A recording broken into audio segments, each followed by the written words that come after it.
Welcome to the Dipshit Files, episode 43. I'm Mr. Script Keeper. And I'm Mrs. Script Keeper. And this week we have a very big dipshit. Yeah. He's a family annihilator. Yes, he kills his family. Yes, and it's got a weird connection to Disney. Yep. And I'm pretty sure it's Roy Disney's fault. Oh, jeez. But we're going to open up another dipshit file, and we ask you to join us as we look into the Todt family murders.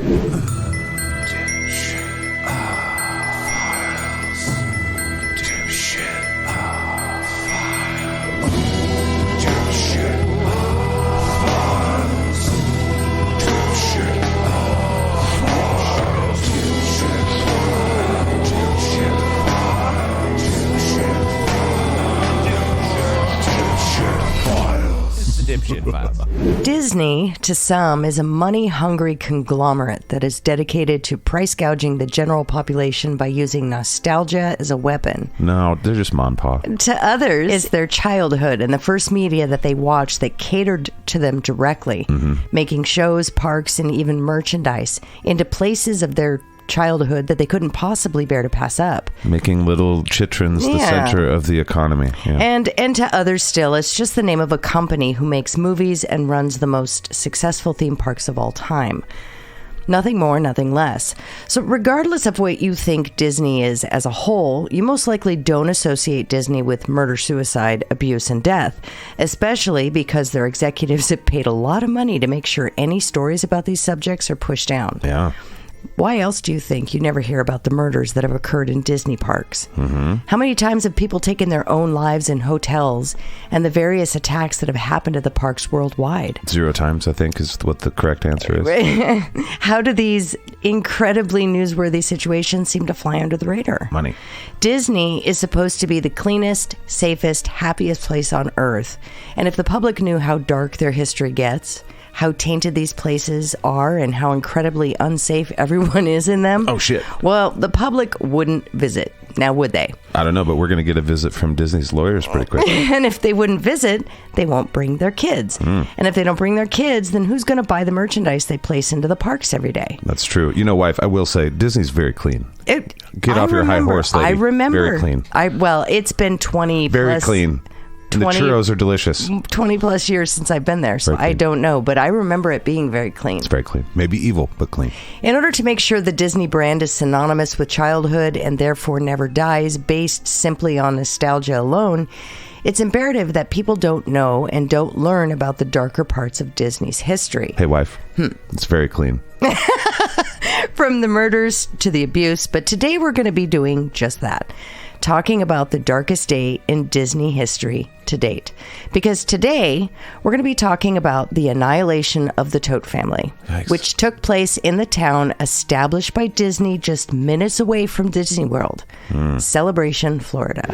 Before we get into today's dipshit, let's talk about the city that Disney built. Celebration, Florida. The happiest place on earth. That's the tagline for Disney parks scattered around the world. The small world. When envisioning the first park, Disneyland, Walt Disney wanted to harken back to yesteryear, to simpler times where people were kinder and the world seemed less aggressive. Right. Remember that time in American history when we just hugged shit out? We just hugged it out. He envisioned a world that was straight out of the movies he'd grown up with. And much cleaner. Freshly manicured lawns. Clean. White picket fences. Clean. And where everyone knew their neighbors. Humans are the dirty part. This idea led to the creation of Main Street USA. Minus the violence, sex, corruption, and drugs. A portion of the parks that celebrate pure Americana and the idea of the American dream. Shit's looking like a fever dream lately. Upon entering Disneyland, you're welcomed into this idealized version of a town square that leads to a road lined with storefronts and shops.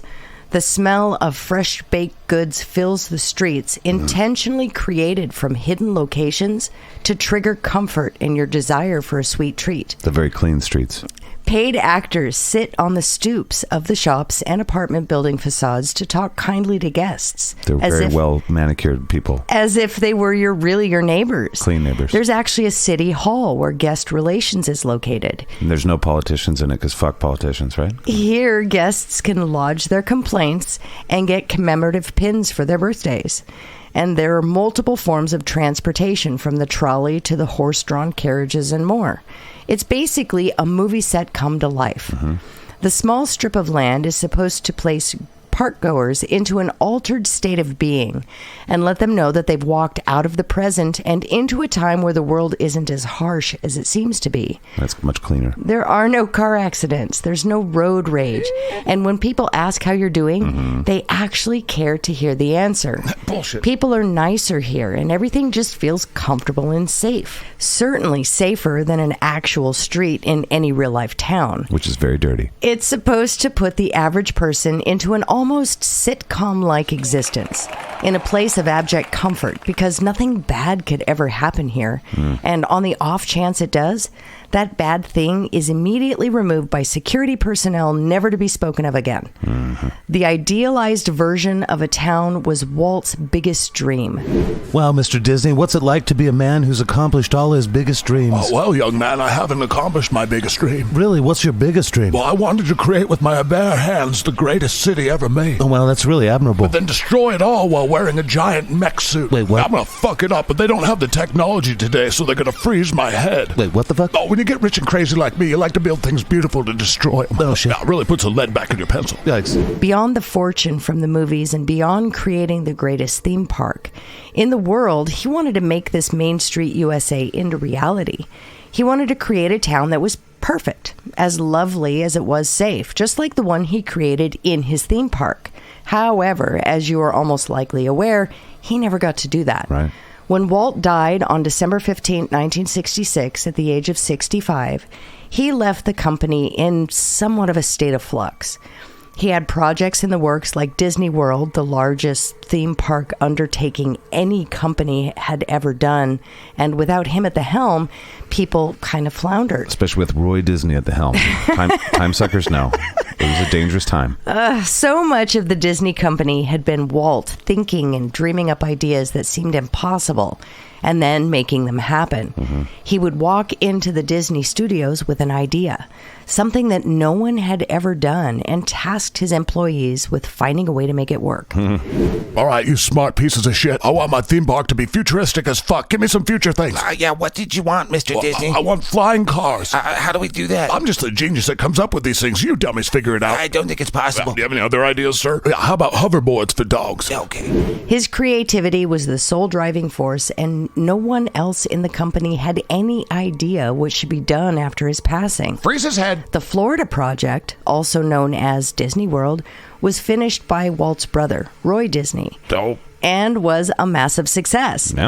However, he too would pass the same year of a stroke, leaving the company once again in a state of flux. We need an eccentric rich asshole stat. This time with no Disney at the wheel. Jesus. For several years after, Imagineers executives and people in the company simply worked on projects that Disney had talked to them about before he passed. All right, Mouse Engineers. All right, what are you guys working on? I'm working on Walt Disney's space program. Oh, yeah, Mouse X, how's that doing? I feel like a mouse-shaped rocket isn't really working. Right, well, he really loved that. Now, what about you? What are you doing? Yeah, I'm working on a eugenics program that Mr. Disney was really into. Okay, yeah, let's keep that one quiet. All right. What about you there? Oh, me? Yeah. I'm just working on a multi-decade program to get the American public to eat bugs. Oh, they're never going to do that. They will if we put Arby's sauce on them. Okay, maybe. Their priority became the things that they knew Walt had been interested in.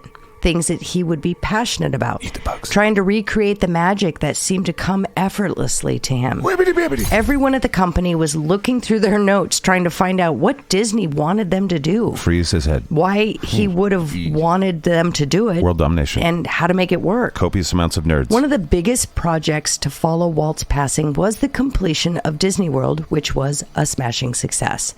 Disney had worked on the project himself before his passing. However, after it opened to rave reviews, the focus shifted to, what do we do next? Got to get Mickey Mouse on that fucking moon. How can we make this better? How can we improve what Walt set in motion? Free drugs. The company mulled over these questions as attendance grew at the park, but they couldn't quite make up their minds.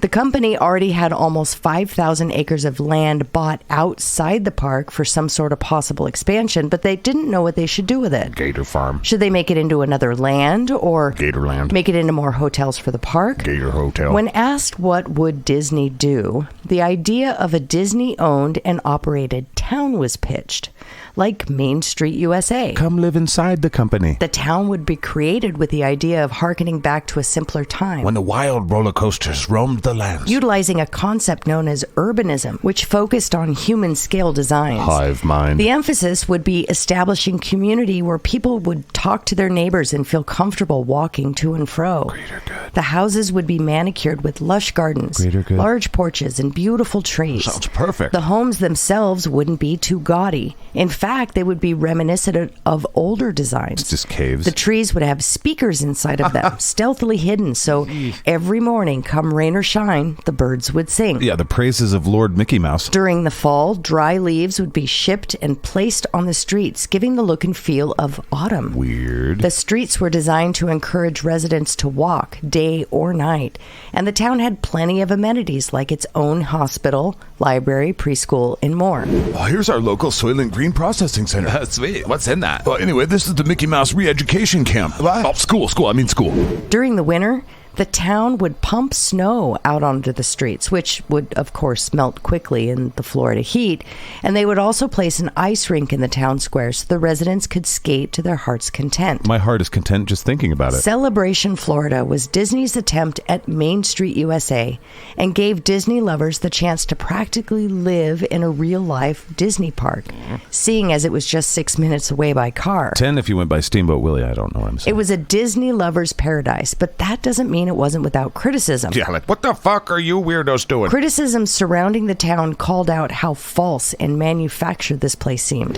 How you liking living in the Disney city? Well, it's pretty good, but having Mickey Mouse ears on all the squirrels and birds is kind of off-putting. You know, I know the guy that stapled those on. Oh, it's staples. I thought it was glue. You'd think the glue would be more humane, but it's really not. Just stapled that shit on. It's the squirrel's fault for being born on Disney property. Oh, yeah, right. They cited movies like The Truman Show and Stepford Wives and Edward Scissorhands as commentaries about towns such as this focused on the idea of perfection. Creepy. Without realizing that to be human is to be flawed. We're good at it. And many people found it more unsettling than whimsical. Fuck thisical. The idea of a company automating birds to wake up its residents, dousing the residents in fake snow to simulate winter, all of it came across as somewhat, well, sinister rather than whimsical. There's probably like 50 Disney cities today. I'm just saying. So despite the backlash, thousands of people moved to Celebration with the hope for a truly idyllic place to live and raise their families. Welcome, citizens, to the first town hall here in Celebration, the Disney City. Now, is there anything we haven't thought of that you guys would like to see? Yep, you, sir, the one dressed in full Monterey Jack from Chippendale's Rescue Ranger regalia. Yeah, I noticed that you guys stapled mouse ears to my dog. All animals must have the mouse ears. Right, well, you also stapled them to my baby? Yeah, all children under 3 have to have the mouse ears. What? It's in your contract. Look at your contract. But just because you dress up a town to look perfect doesn't mean nothing bad will happen there. Above everything else, this was a place that was dreamt up by a man, brought to life by a corporation, and was meant to sell an idea back to people in the hopes that it becomes financially lucrative. However, the premise of this town was never going to work because it simply wasn't the reality. There go my dreams. It was all a facade meant to trick people into thinking they could buy peace of mind, and it all came crashing down when a resident of their own picturesque community killed his entire family and lived with their dead bodies for 2 weeks in January of 2019. Damn. And now it's time to learn about our dipshit and the sad story of the Todt family murders. The story of what happened to the Todt family in 2020 begins years before Celebration was even created and before Anthony was born. It begins with his father, Robert Todt. Robert Todt was a well-to-do man who worked as a teacher in Pennsylvania. He was well-liked in his community, and because of his charisma and charitable nature, people thought the world of him. Bob Todt. He exuded a confidence that made others trust him easily, and why wouldn't you trust a man who has dedicated his life to helping special needs children?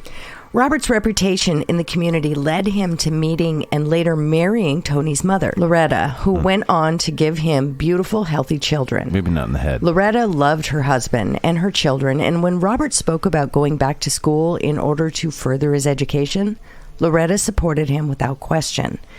She was more than happy to support whatever endeavors he wanted to pursue, and felt honored at the idea that he wanted to make their already lovely life better.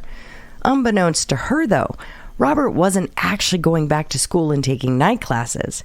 He was secretly living a double life. At some point, Robert, approaching middle age with a wife and children, had met a 17-year-old nurse. Yikes. She was young and vibrant, and Robert was immediately taken with her. Yikes. She was carefree, given that she was a child, and Right. not an adult. That is how you describe a child. Right. Well, when he was with her, he didn't have to worry about his kids. He didn't have to worry about bills. She was fun and not like his wife, who was consistently worrying about the children, needing money, and taking care of the household while he was at work. Right, boring shit. The woman, the younger woman, didn't care about those things. She was just fun, and like a lot of men his age, Robert wanted an escape. He wanted to feel young again, as he did prior to all his quote-unquote responsibilities. Right. He started seeing her romantically, leaving his wife and kids for considerable periods of time in order to be with this teenager, saying things like he was starting to take night classes at a local college, or he was taking a short trip for work, and Loretta had no idea. This wasn't a fling or a relationship based on sexual impulse and fun, though. Robert actually grew to love his mistress and had even gone as far as to propose to her, despite the fact that, well, he was still married. If you were to ask anyone who knew him and Loretta, they would say the marriage was a happy one. Robert had even met his mistress's family and set a date for their wedding, all while his wife was at home, waiting dutifully for him to return from his night classes. Through the affair, Robert had grown completely dissatisfied with his wife and children and the life he had built for himself. It seemed as if his wife was the only thing getting in the way of his happiness, and if his wife were out of the picture, he'd be able to do what he really wanted. Naked yoga in the living room. With that notion in the back of his mind, Robert began to wonder if he could just get his wife out of the picture. Right. This led him to hiring someone to get her out of the way for him. Hired a hitman, okay. Having worked with the young and disenfranchised people who tended to have a harder time later on in life, he quickly found two people who were more than willing to kill his wife. Yikes. He advised them of the plan he had made on one of the nights where he was supposedly at school. When his children were sleeping, these two men would enter his wife's bedroom, rough her up a little bit, and then shoot her in the head, killing her. The plan was to make it look like a robbery gone wrong. After they had killed his wife, Robert would come back home from class as usual. He'd find her body, and then he'd call the police. I mean, it was practically foolproof, right? These kind of things always work out perfect. No? Well, Robert gave the men the exact location of the house and specified exactly what room Loretta would be sleeping in. And the geniuses went and shot the neighbors. And then he still had to pay for it. And then left for his class that night as if nothing was wrong. Soon enough, his wife would be dead, and the cops would think it was a robbery gone wrong, and he could marry the teenager that he'd been dating. Yikes. If people thought something was amiss, he would simply say he was in mourning, and they'd leave him be. That's a really weird, Wile E. Coyote kind of plan. I know. No one would ever expect that he was capable of this atrocity, and he'd get to marry his mistress without anyone knowing the truth. That's the plan. However, that is not what happened, because despite being beaten and then shot in the face by the men that Robert had hired, Loretta survived. After being shot in the head. She'd been shot point blank in the head, Damn. but she was still alive and able to get help. Wow. Her memory was hazy, Damn. and she lost her eye. However, she lived through the horrendous ordeal, with only vague memories of two men assaulting her and knocking her out. The cops were also quick to put two and two together, and when Robert gave his alibi of being at school that night, they did their due diligence, only to find that he hadn't actually been taking any classes at all at that time. After that, his double life was exposed, leading the cops to arrest him for conspiracy to commit murder. Unfortunately, Loretta wasn't the only victim of his father's selfishness, because Anthony, Robert's son, woke up during the attack, and he went to see what was going on. Oh, no.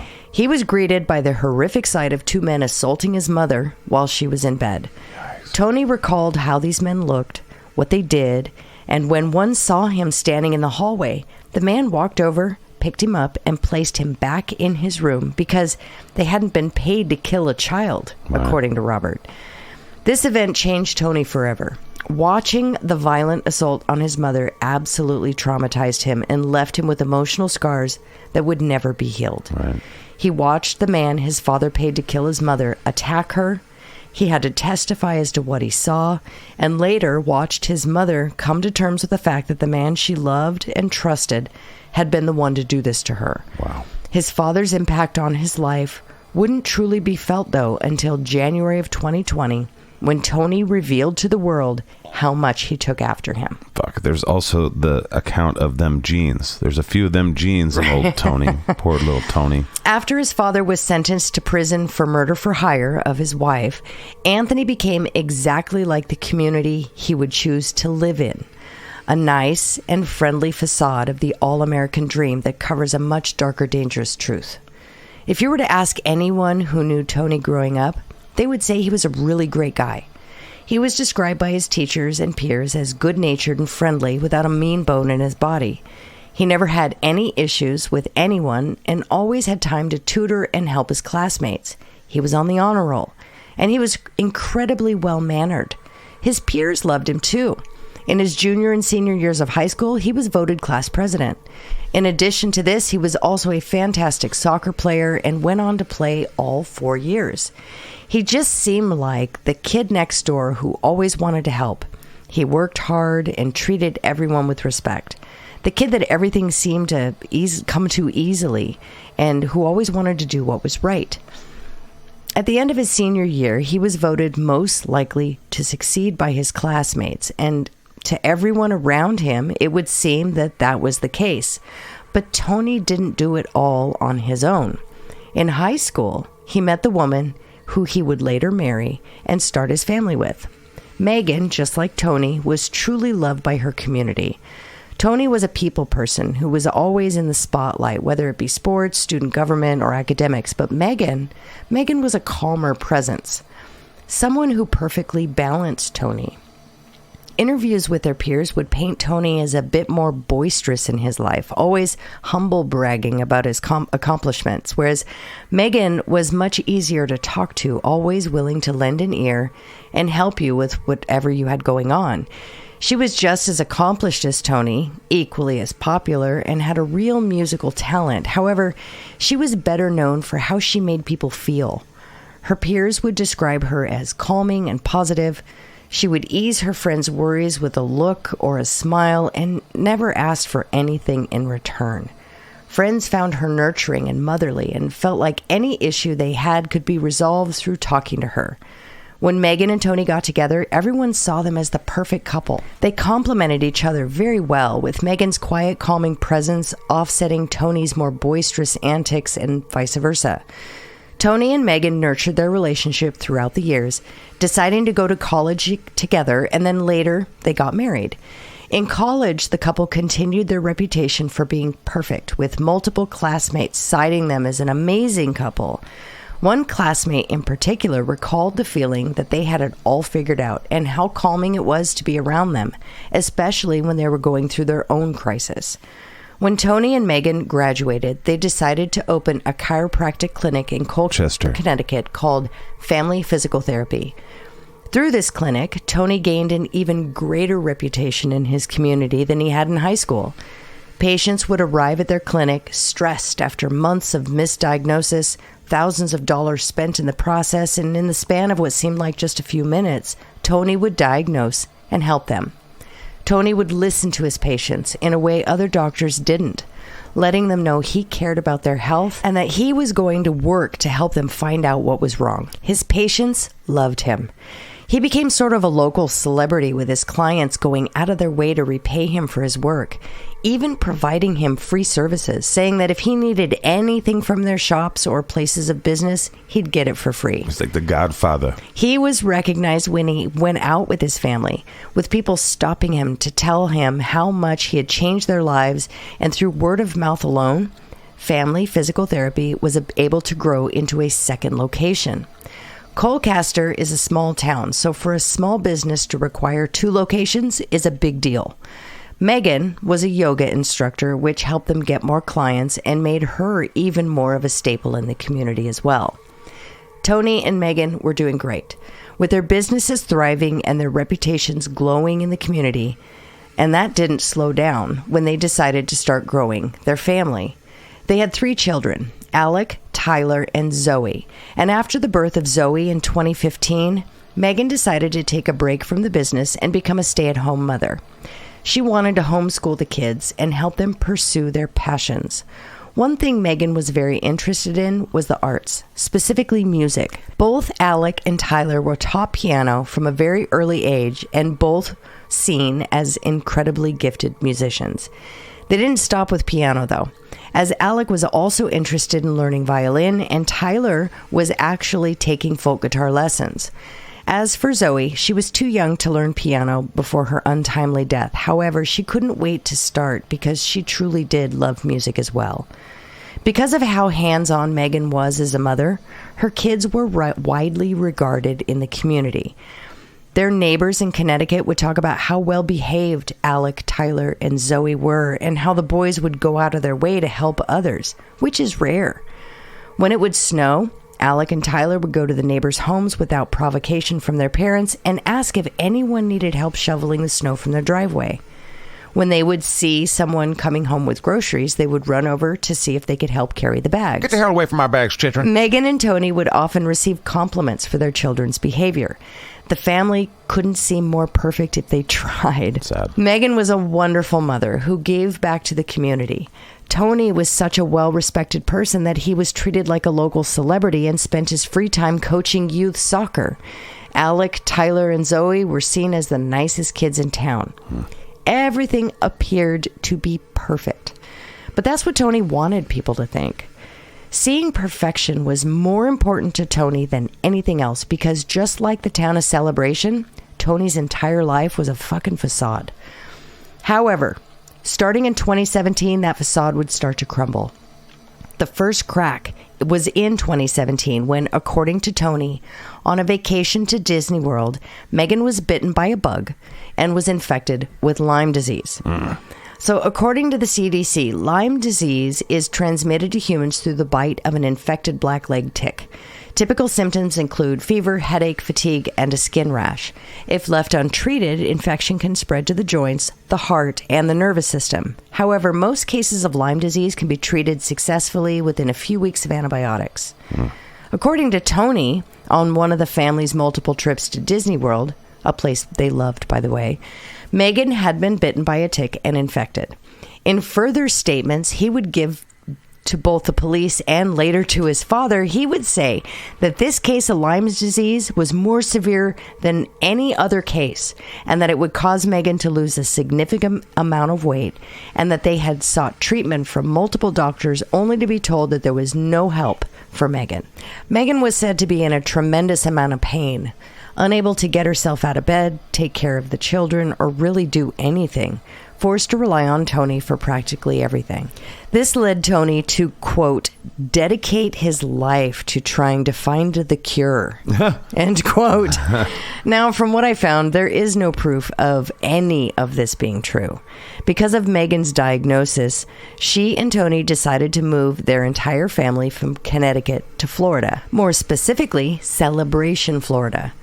Tony claimed this decision was made solely because of Megan's faltering health and the fact that she believed that being in a warmer climate would be good for her. In testimony given by her family, they also spoke of Megan believing that having the Magic Kingdom in their backyard would be good for field trips, making homeschooling a bit easier. So, with all of this in mind, evidently Megan and Tony made the decision to put their Connecticut home on the market and move into the Disney Channel and buy a smaller condo in Celebration.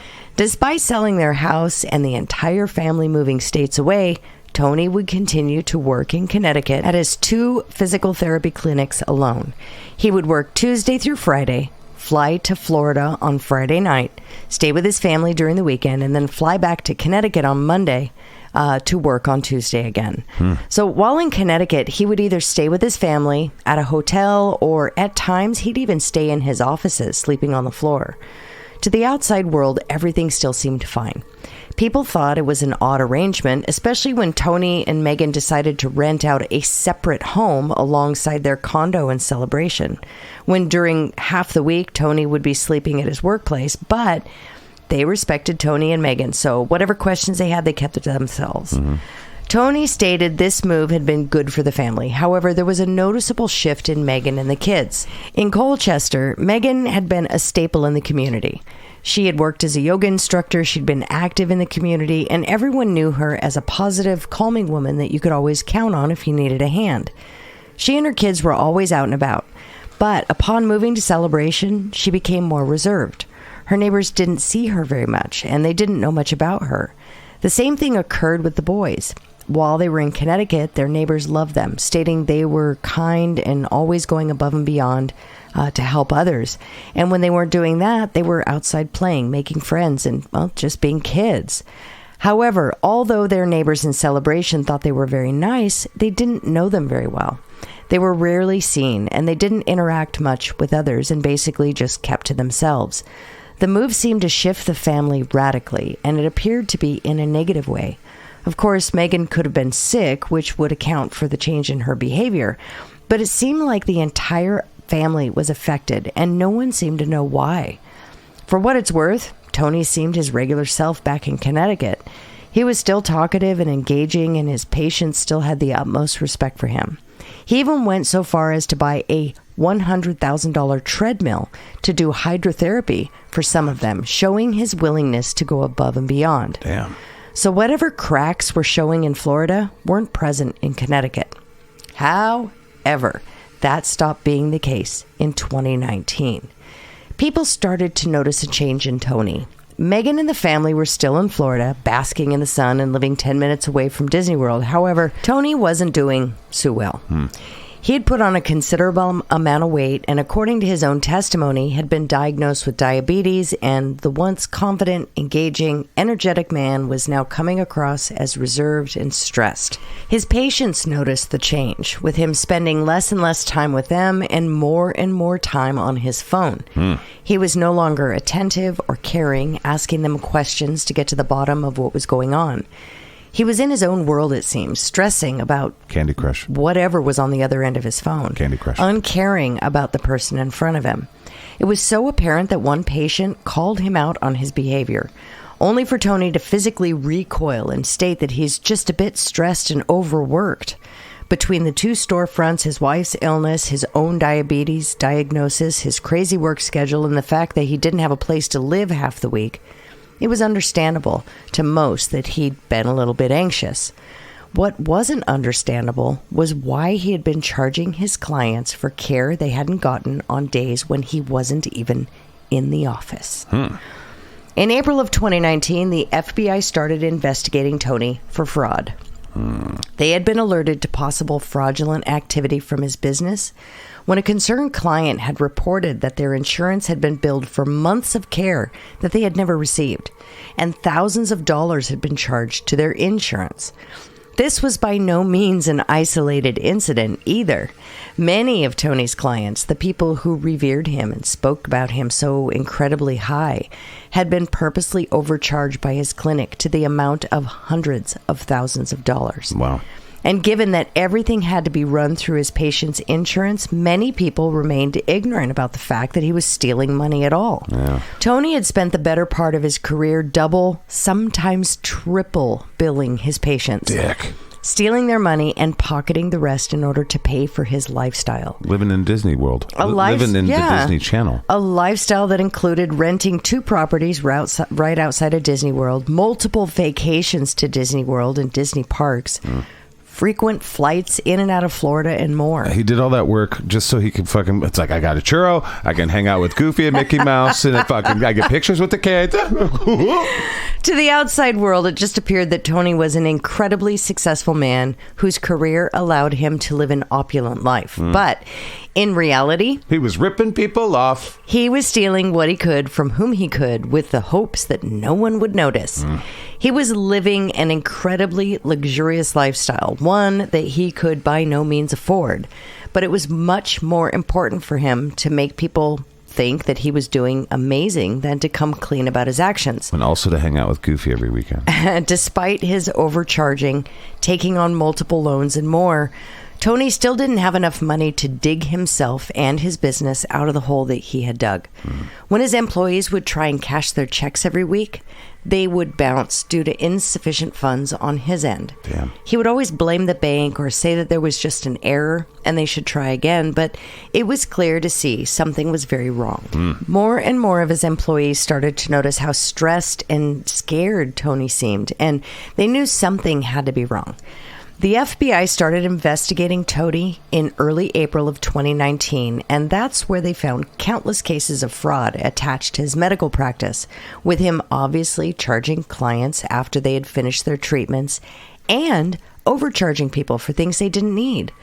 But that wasn't all. They also found that Tony was being sued by 2 New York investment firms who had lent him money. He was hundreds of thousands of dollars in debt. His entire livelihood was at risk of falling apart. And even more, it seemed that the world was catching on to his fraud, although it's unlikely he knew the FBI was investigating him. From his demeanor alone, it was clear to see that he thought his deceit was catching up with him, at which point he started talking to Megan about moving to Florida full time, starting a practice there and leaving Connecticut behind. And he thought about renting out the Magic Kingdom, like that, the big castle. Yeah, Like, as their home. I'm going to live in that right spire. And the Eastern Spire, this is our life. It'll be great. Goofy will be there. However, these conversations never went any further because in early December of 2019, the FBI showed up at Tony's family physical therapy practice looking for evidence and to speak to Tony. At first, when the FBI questioned Tony, he played dumb and tried to deny any responsibility. He maintained his innocence and spoke about how it was probably just a mistake, something that in a week or so they could laugh at over a beer.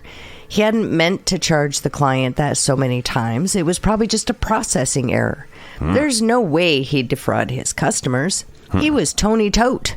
He was the Tony Todt. He wouldn't do that. However, as the interrogation continued, and He Tony, totally would. He's done it his whole career. That's actually his whole entire fortune. as it continued and Tony was made aware of just how long the FBI had been investigating and just how much they actually knew, Tony admitted that he knowingly and willingly did everything they had accused him of. He had knowingly charged his patients for appointments they never went to. He had charged them for services that they never needed. And he had been charging their insurance providers with the hopes that they would never notice. The FBI asked point blank how this all began, and Tony stated that he did it because it had been easier to overcharge to make up for his debts than to properly earn the money. And when asked if he had been living above his means, Tony agreed. During this interrogation, Tony maintained that he had acted alone and that his employees didn't know anything about what he had done. And most importantly, his wife had no idea that this was going on. Which actually made sense, as she'd been living in Florida for 2 years at this point, and hadn't been with the company since her daughter was born. Megan somehow being in charge of processing appointments, handling the money, or even being aware of any of this was incredibly unlikely, if not impossible. Tony admitted to the FBI what he had done and told them that he was going to be taking the rest of December off for the holiday season. He was also very straightforward with them and told him that he was spending the season in Florida. Now, because his family was in Florida, he had ties to the community and didn't appear to be a flight risk, the FBI stated that they would follow up with him after the holiday when he was back in town and made plans with him as to when that would be, at which point they left. Tony tried to play off the FBI raid as a big misunderstanding to his staff and the patients that were present, that this was something that would be easily cleared up. But according to the people who were there, he seemed out of sorts. He was pale, shaken, and seemed completely out of sorts. And his employees were hardly comforted when he told them that he'd get it taken care of. Yeah.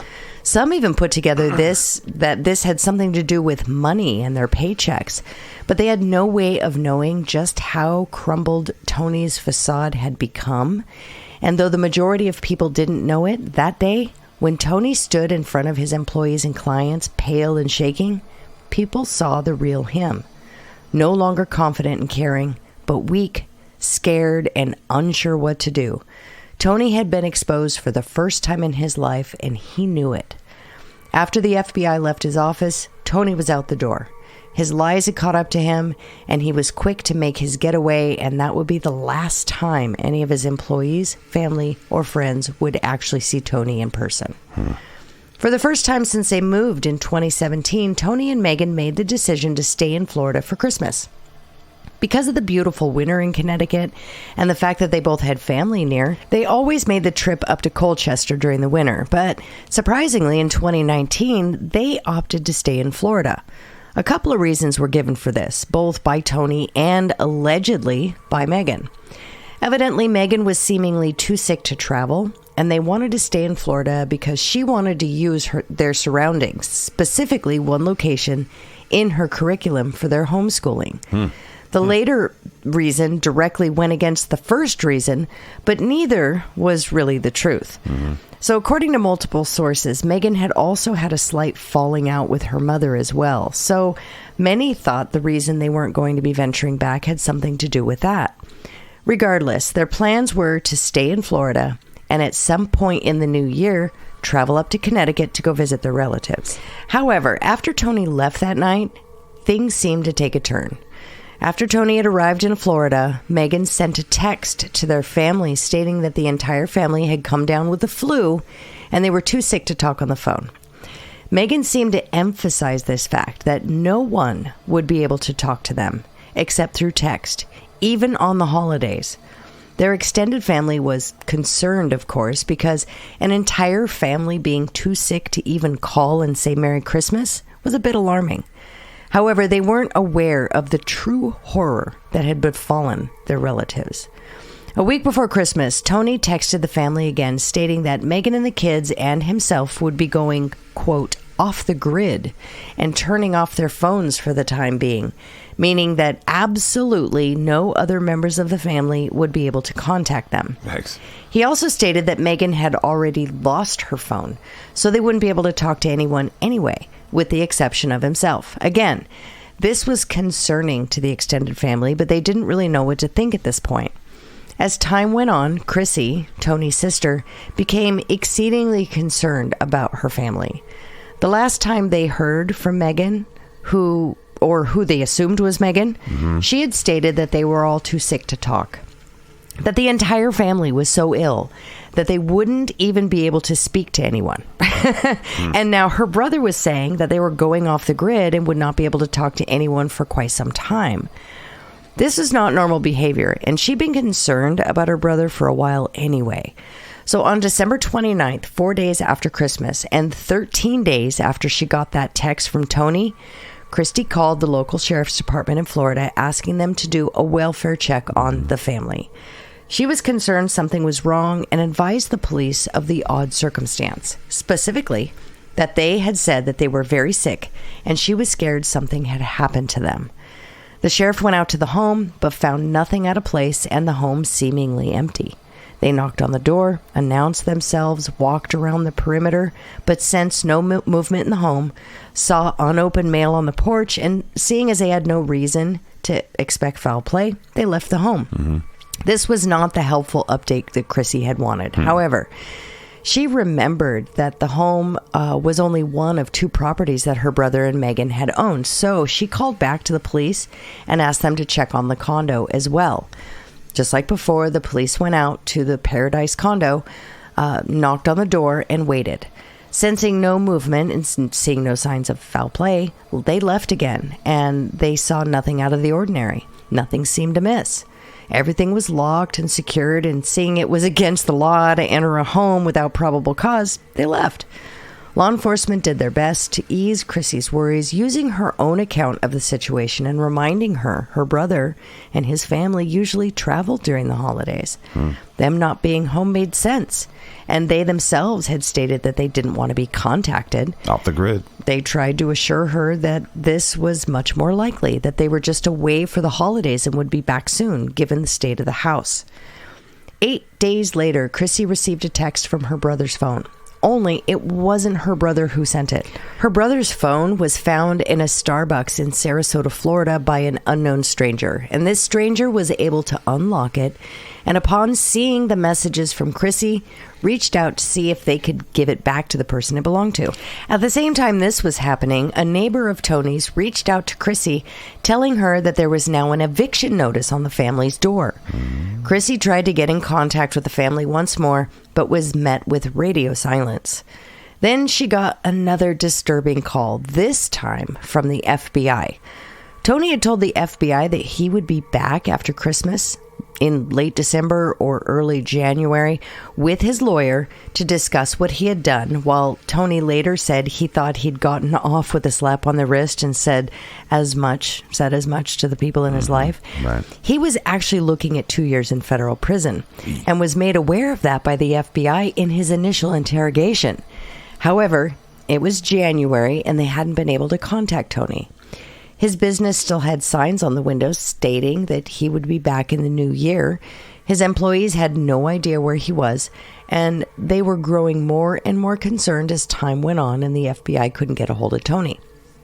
They started to worry that he had possibly fled the country in order to try and get away with his crimes, and they had started to reach out to his family and friends to see if they knew where he was. However, Tony hadn't spoken to any of them about the FBI situation. People in his office that day knew, but otherwise his family, friends, the people who were closest to him, they had no idea how deeply in trouble Tony was. And upon hearing about it, suddenly the text from Tony stating he and his family were going off grid, that they were all too sick to call and couldn't be seeing them for a while, those messages took on a darker undertone. Chrissy was shocked to hear from the FBI, and upon hanging up the phone, started calling her family and friends to try and figure out where Tony was and when people had actually spoken to the family last. She stressed the importance of talking to the family, not just Tony, and not just text messages. And as she continued to talk to Tony's friends and family, she was met with the horrifying reality that no one had spoken to Tony since December 28th. Chrissy, once again, fearing the worst for her family, decided to reach out to the police in Florida, asking them to do another welfare check on them. This time, she let them know that Tony was under investigation by the FBI, the kids and mom had been sick, and that no one had heard from them since the 28th. And just like before, the police went to the home again, only to find it just like before. Completely quiet, no sign of life, no probable cause to enter. The eviction notice was still on the door, unmoved. The mail was still on the ground, untouched, and it seemed as if there was no movement inside the house whatsoever. It seemed impossible for there to be people inside, with how quiet and dark it was, and the police relayed this to Chrissy. She then called back the next 3 days, January 10th, the 11th, and the 12th, and still the police said the same thing. There's no one home. They're probably on vacation. It wasn't until the 13th that any progress was made. On January 13th, 3 FBI agents traveled from Connecticut to Florida in order to apprehend Tony. They had a warrant out for his arrest and immediately went to his home in Celebration, where they planned to stake out the house until they could confirm that Tony was there. They didn't have to wait long, though, because early that morning, Tony shuffled out of his home, walking slowly, shaking with every step, and he sat on the porch. He sat outside for a good while before standing back up and walking back inside, but the agents got a good enough look at him to confirm that this was their man, alive and well, and that's all they needed to take him in. The agents then called for backup, requesting some officers come to the house just in case there was a struggle. When 2 officers arrived, they made their way up to the door the same way the police had come the past 3 days, and they knocked, announcing themselves, and waited for a reply. And just like before, they were met with silence. It seems like no one was there and the house was empty or abandoned, and had they not seen Tony that morning, they would have left, but they knocked again, announcing themselves once more, and stated that they were just going to come in. The agents unlocked the door themselves, having previously gotten the key from Tony's landlord, and walked in, immediately slapped in the face by the scent of decomposition. The home was dark, with the windows completely shut and the blinds drawn. The house looked dreary and so unlike the dreamy space Disney had designed it to be. After they had entered the home, they saw a dark figure at the top of the stairs, shuffling down, muttering incoherently to himself. The agents quickly recognized the figure as Tony and asked him where the kids were. Tony, still rambling to himself, stated he didn't know where they were, probably at a friend's house. And when they asked where Megan was, he shouted up the stairs as if to alert her that they had company. He let them know that she was sleeping in the master bedroom upstairs and would probably be down in a minute. He shakily made his way down the stairs, declining their offers of assistance, and was apprehended once he reached the bottom. Meanwhile, the agents walked up the stairs toward the room where he stated Megan was, and that's where they found the family. The first thing they saw was a pair of feet sticking out from under a pile of blankets on the bed, already decomposing. Yikes, fuck. God, gross. It was Megan. She was exactly where Tony stated she was, in bed, but she wasn't sleeping. Laying on the mattress on the floor next to their mother were the two boys, Alec and Tyler, under blankets holding crucifixes against their chests. Oh, my goodness. On the ground was their dog, Breezy. What? And on the bed near the mother's feet laid the already decomposed body of Zoe, their 4-year-old daughter. Zoe had decomposed so much that upon the initial search of the home, they were unable to find her body. They thought that Tony had hidden it or placed it away from the rest of the family. However, she'd been placed near her mother's feet and just had been missed due to how little of her remained. The family had died before Christmas, upwards of 2 weeks before the arrest, and Tony had lived with their bodies, lived with his family, dead and decomposing the entire time. He hadn't left the house. He hadn't gone out after killing them or tried to flee. He simply killed them and stayed there, living with their bodies as if nothing happened. That's insane. After they had found the bodies of Tony's entire family, Tony admitted to the police that he had taken a large amount of Benadryl in order to kill himself. He stated he wanted to be with his family in the afterlife, and he had been hoping that by the time the police found him, he would be gone. Because of that admission, instead of taking Tony straight to jail, he was instead taken to the hospital to make sure that his attempt on his own life didn't work. It was at the hospital that he admitted to killing his whole family and went into detail how he did it. It was also discovered that the amount of Benadryl he had taken wasn't a lethal dose, which led the police to doubt the attempt on his own life had been real, especially given the amount of drugs he had given his sons before their deaths. While with the police in the hospital, Tony stated that he and Megan had been planning to kill their children for months, that they had both planned on killing the children and then themselves in a suicide pact. This was because they wanted to be with their children in the afterlife, and because, according to Tony, Megan had become very spiritual within the last few months of her life and thought the end of the world was coming. He stated that he stabbed his two sons, Alec and Tyler, and suffocated his daughter, Zoe. After he had killed their children, he claimed that his wife then stabbed herself in the stomach, but didn't die. She then took an unhealthy amount of Tylenol PM, laid on the bed, and told Tony to smother her, which he did directly after. He also stated that he killed the children in separate rooms and had moved them into the master bedroom after they had gotten out of rigor. He then staged their bodies next to each other in the way that he planned to do with Megan while she was still alive. He then attempted to kill himself, but didn't succeed. However, none of this accounts for the weeks he spent inside the home with the bodies. Right. His recollection of events and how his family died does match up with what happened according to the autopsies done on his family. However, because of the severe decomposition, it can only be determined that Zoe was killed of homicidal violence, the specifics of which are not known. Megan, Tyler, and Alec had all been stabbed in their stomachs and found to have Benadryl in their system, with Alec, the oldest, having the smallest amount in his.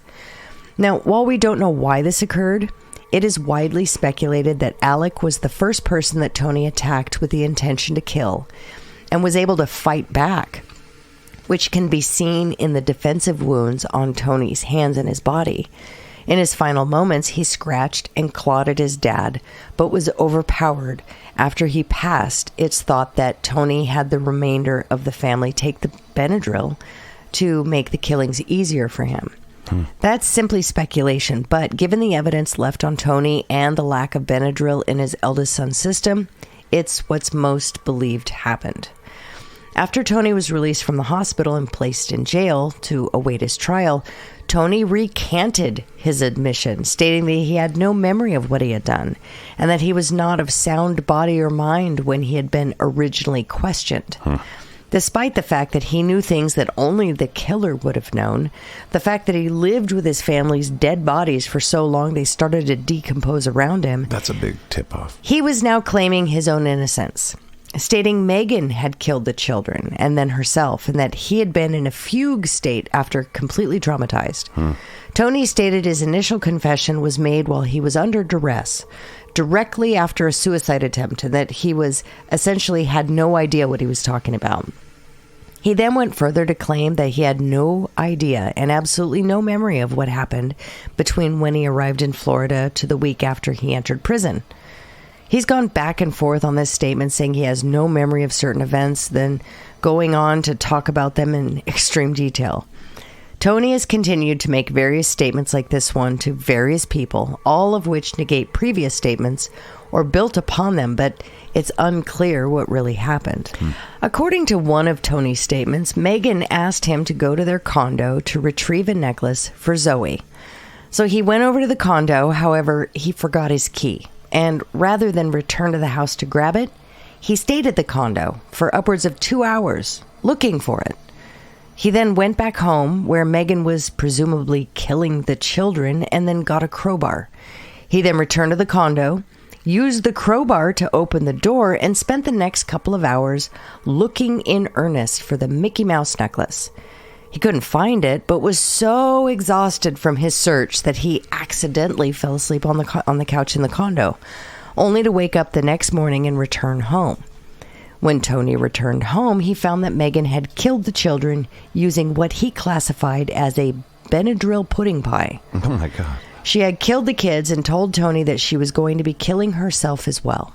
Now, when questioned as to why he didn't just call the police to get his family medical attention, Tony stated that he couldn't because she had hidden all the phones. And while he was looking for a phone to get help, he stated he heard Megan stab herself in the stomach. However, this didn't kill her. She instead walked around the house, doing various things before stabbing herself once more and then asking Tony to smother her to death. Tony stated that she had a pillow in her hand and tried to force him to press it down on her face hard enough that she died. Well, he couldn't do it. According to him, she mocked him for that before she finally died. With the knife wound? Right, I guess. Yeah. So this entire statement cannot be true. No. When the police had gone to the condo to do a welfare check on the family, they found no signs of a break-in and nothing to give them probable cause to think anything was wrong. If Tony had entered the condo the way he said he did, using a crowbar instead of a key, there would be damage to the door and evidence of a break-in leading the police to enter. However, we know this wasn't the case. It also cannot be true because later, when Tony was in prison, a family member went to the condo in order to pack some of the family's things, and they found the necklace Tony was looking for.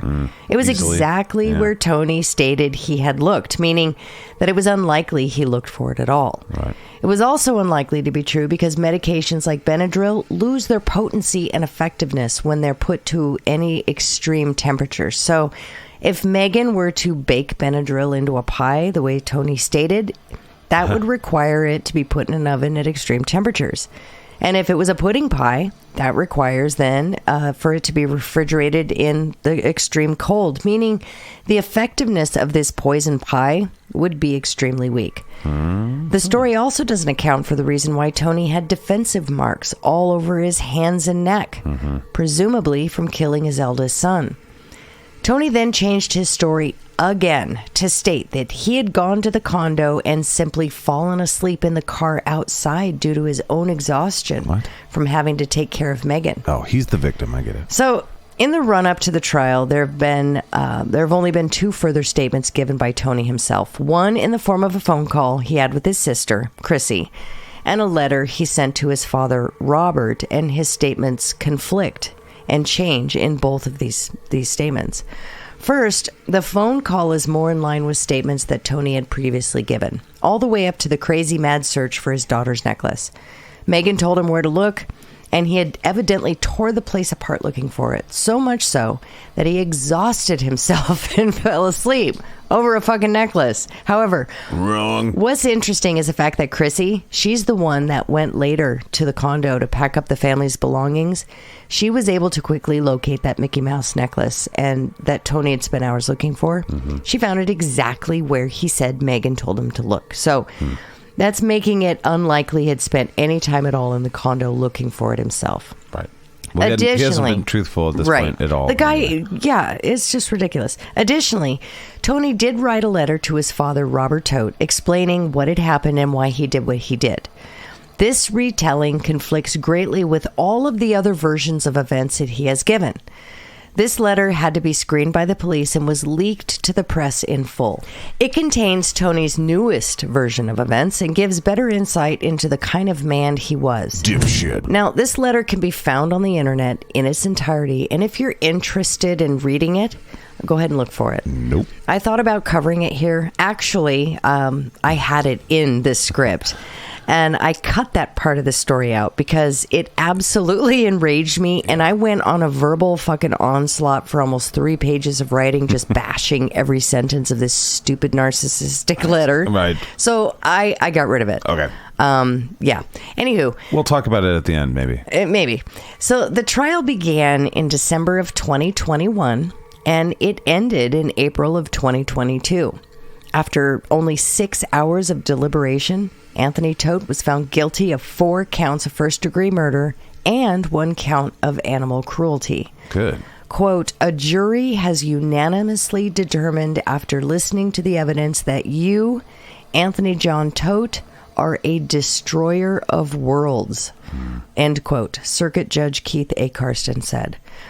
Todt was sentenced to life in prison without the possibility of parole for the killings of his 4 family members. Megan Todt, 42, and the couple's children, Alec, 13, Tyler, 11, and Zoe, 4. In a landmark move, 1 year of additional incarceration was added to his sentence for animal cruelty charges stemming from his killing of the family dog, Breezy. Good. I mean, sad, but... These murders have forever shattered the facade that surrounds Celebration, Florida.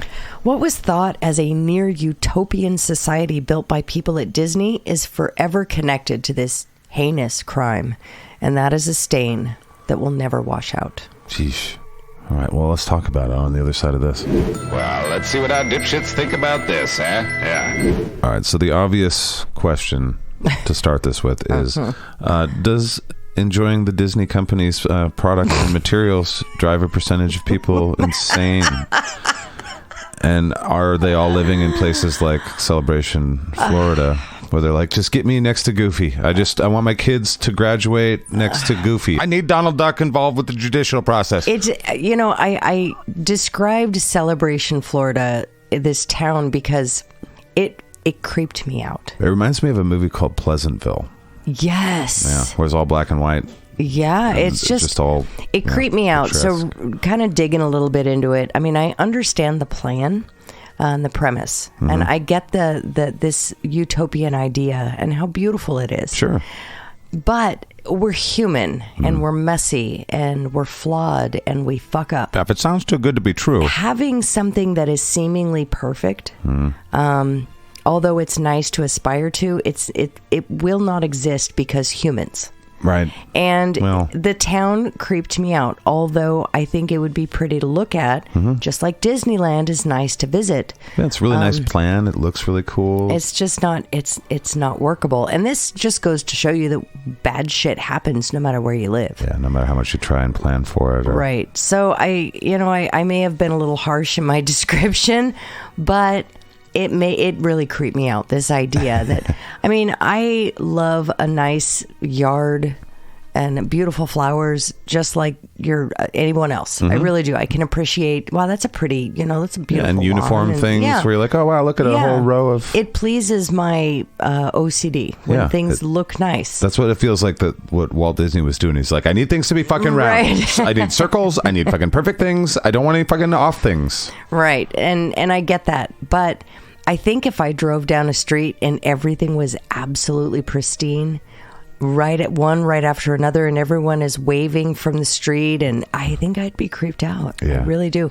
And if I woke up in the morning or at 2 o'clock in the morning or whatever, and go out to have a fucking cigarette on my porch, and the birds are singing, and they're, it's a small world, I'd probably be like, to sing that. What the fuck is going on? Very much Truman Show. Right. That movie ruined me for all that stuff in the future anyway, where it's like, what's going on here? Did I wake up in a fucking... Exactly. So really weird. I look really at you. creepy. I look at you funny. I'm like, is that my real wife? Is she an actor that's, what am I? Like, I think I'm important. That's how silly and delusional I get. It seems like every quarter you wake up to a different version of your wife. So... Mm-hmm. Yeah, it's like, oh wow, Langley's a little touchy-feely lately. My goodness. A little different. Now she's in the yard fucking burying bodies. I don't know. It's a different version every other quarter. It's a weird times. But I got a question for you. Okay. So you edited out lots. Oh my gosh. Yes, I did. And I don't want to get you started too hard, because I know that this fired you up like hardcore. You came from in your office, you came out into the foray, screaming and yelling and shouting at the cast. Well, so I unhinged wife. No, in my research of these episodes that I do, some people bother me more than others, and some people are just so fucking out there that it's abhorrent and it's very disturbing. But there are some that are extremely frustrating to me, and these are the individuals I think I'm seeing a pattern in myself. They're named Tony. No, okay. No, I have an issue with individuals, men or women, husbands or wives, it doesn't matter. I have an issue with people who abuse others that love them and respect them and trust them. Mm-hmm. I have a really big problem with injustice at its core. And when you put your love and your trust into an individual, like your husband or your wife, and they use it against you, and they even hurt you or take your life, that frustrates me beyond frustration. When children are involved, the little kids, it amps it up that much more. Your children, they're here to become future adults, right? They're young, untrained adults, to put it loosely. And they trust you. Like your dog, Breezy. That dog trusted him. And he abused all of that trust. And it was infuriating. But what really pushed me over the edge was the fact that he was blaming his wife for this stuff. Right. And in this letter, so, okay, let's go back a little bit further. In the interrogation, watching this guy and the way he behaves in his interrogation, this is also online. The listeners can look it up on YouTube. Take a look. There's several versions, but it's all the same. There's just, different people talking over him. But during his interrogation, he tried to play off that he was mentally unstable, that because he was going to try for an insanity plea. Right. There's nothing wrong with this guy because other than being a psycho. Well, other than just being fucked in the head, he couldn't go for an insanity plea because of many, many fucking reasons. One being that I noticed as a person who I don't even know what the fuck I'm talking about, but just watching this guy, he seems to remember minute details, but he can't remember what he did for like 3 days straight. But he can remember exactly where this necklace was supposed to be. Also, he can't remember what he did to his family, yet gets offended when the police call him out, basically make an assumption, a medical assumption. So there's and I can't remember the exact detail of it, but at one point he's talking about something and the police make a medical assumption about something that he said. And he looks at them like, you fucking peon, you don't even know what you're talking about. Because of the medical terminology. Exactly. And he corrected them. He remembered that. Yeah. So, it's really, he thinks he's smart enough to go for insanity, but he's not smart enough to actually go for insanity. Right. For one. Two, in the letter that he wrote to his dad, it's pages and pages long. And the blame and the shame that he put on his family was awful. Family? What other? I mean, okay, I can see him shoveling everything on the wife. He shoveled it on his wife. You can't blame any of the chitrons. He blamed his dad. And he went through how he didn't want to forgive his dad, and he's doing his best. And he blames his dad for his mistakes that he's made in his life, all the way down to what he did from the FBI. He blames his patients for visiting him, basically. And this is all, it's not outright, it's passive aggressive. But when it's their own fault for fucking not knowing I was a monster. He didn't say those things at all. But that's what's implied when you read the letter. He just basically blows himself up about how he's a good guy. And he says it. He's a good husband because he didn't call the police when his wife was hurting the children. Because he wanted to honor his wife's wishes.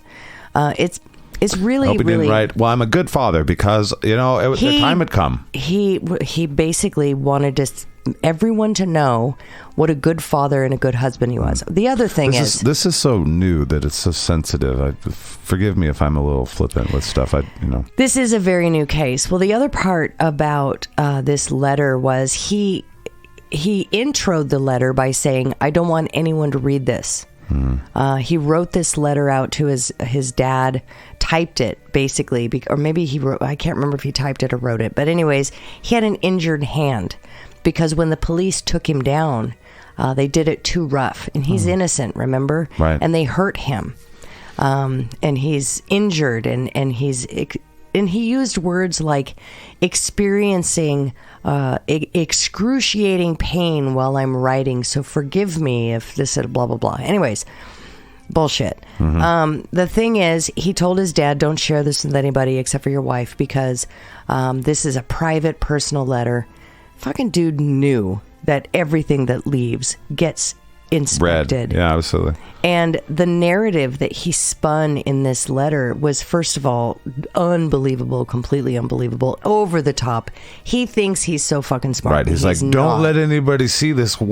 Right. I'm going to give you the real truth. Knowing wink. It was going to be leaked and knowing that this is all before the court case. He's trying to fix this thing. Thank goodness he's a fucking idiot because nobody fell for it. Right. So that letter, I got rid of so much because I do a lot of my stuff through narration and voice text basically, and I have to go back and seething and stuff and edit, so my script is legible and readable for myself. Right.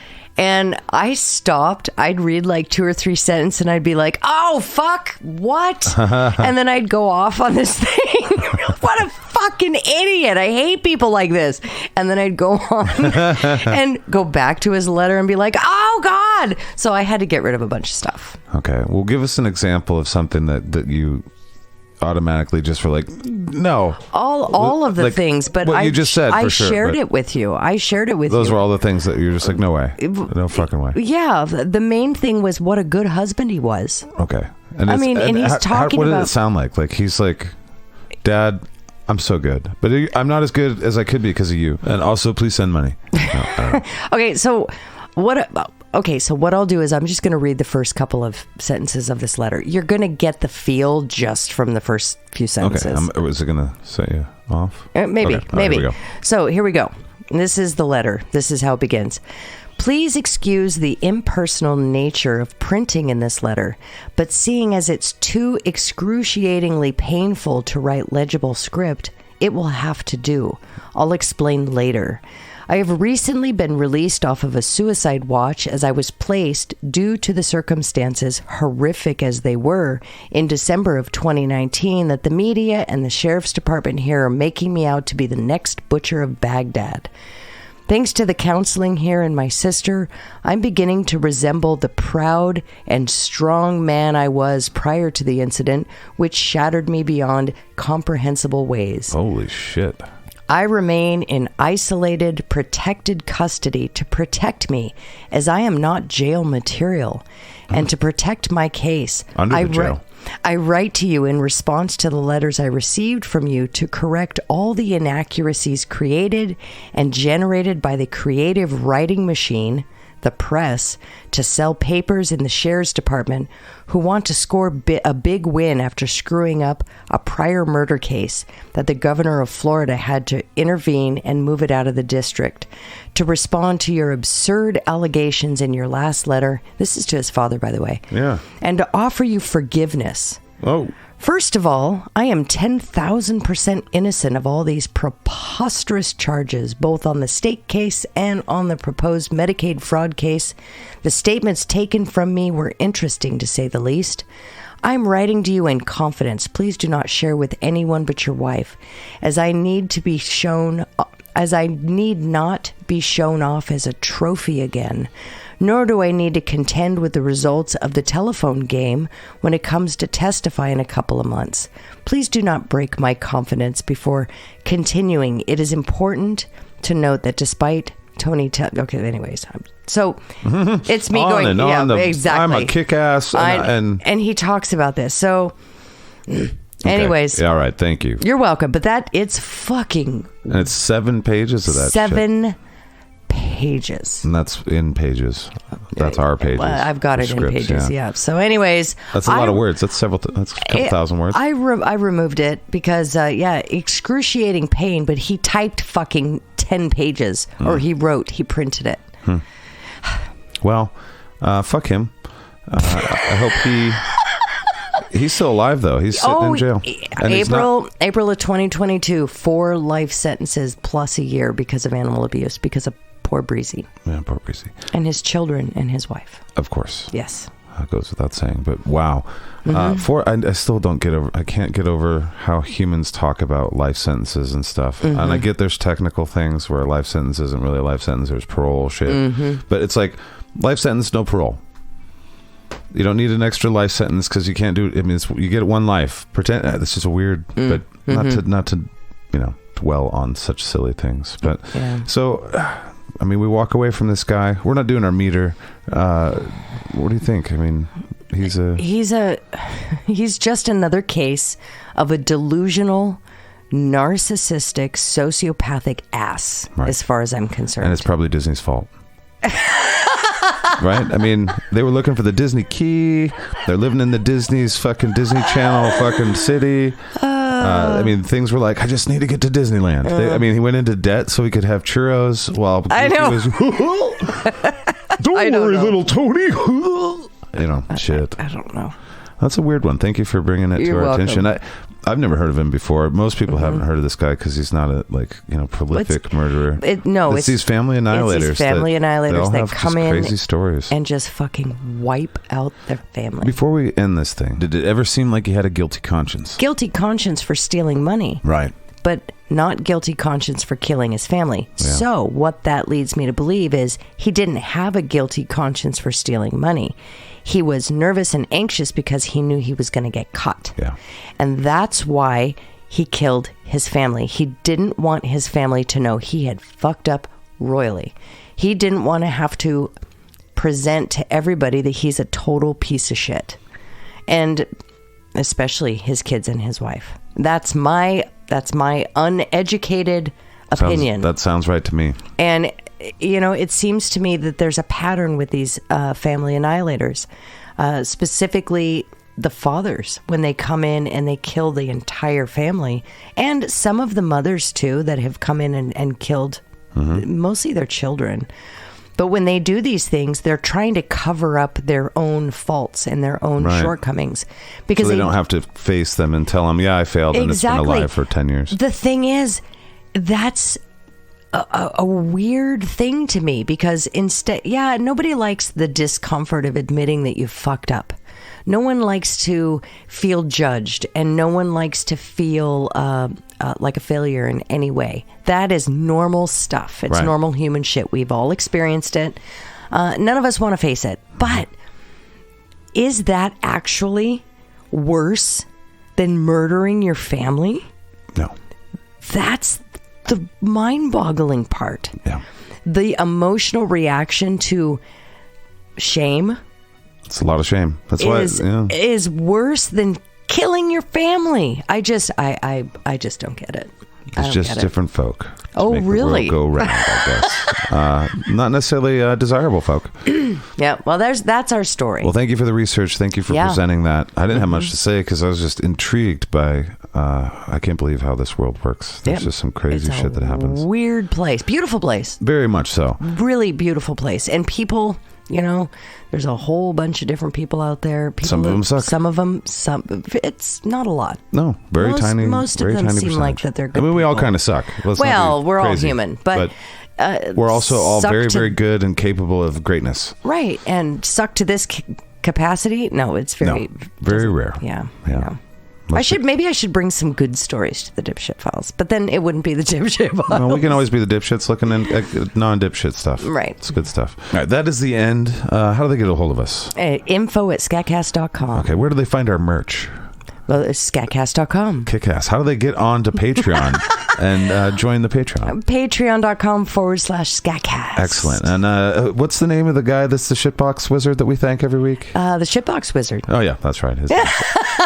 Don the Shitbox Don Wizard. the Shitbox Who's the Wizard. Dookie Slayer? What's the guy's name? His name is Chris. Yeah. His name is Chris? Chris and then there's a Quarty Master. Yep, there's that guy. His name is Bodie. His name is Bodie. And thank you guys. And those guys that are just a little bit... They're the Godhead. Oh, yeah, we thank them. The Godhead. Well. And then there's a guy named Alan. He's got this place. Mm-hmm. He's got the place called the Garbage Disposal. Garbage Disposal. And those are all on Facebook, right? They are. Fucking A. All right. You're doing well. All right. I feel like I'm not. All right. This is the end. Thank you so much. We'll talk at you in the future. And it'll seem like the present. Bye. Bye.